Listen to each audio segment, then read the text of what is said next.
Naongea na Madam Masense. Unaongea na Mr. Machari hapa.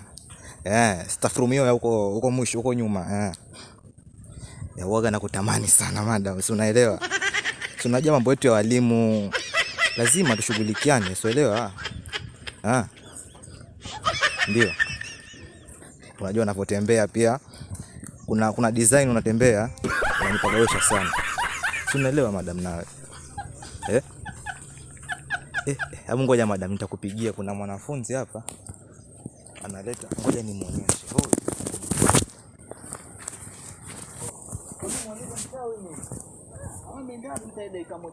Wao wanasumbua shule, si ndio? Wao wanasumbua shule.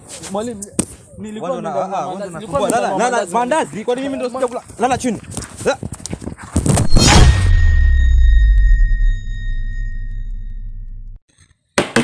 Usikisema kufikisha hapo, si ndio? Usikisema kufikisha. Mwalimu, twende ofisini. Twende ofisini. Simama. Unafaa. Twende ofisini. Piga magoti. Haya, lala sasa. Hapa. Nisamee mwalimu. Usisamee, unalala darasani unataka wanafanya kazi. Mwalimu, nimekwambia lala hapa. Songa hivi. Hivi. Mwalimu. Mwalimu.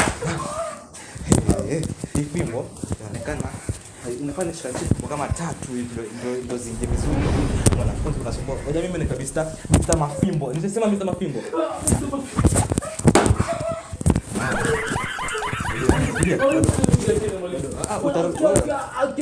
Utalala nyumbani vizuri sasa. Mimi sikulala maana kama mwalimu. Kabisa. Sijakia mguu hapa, siko regulated. Yeah.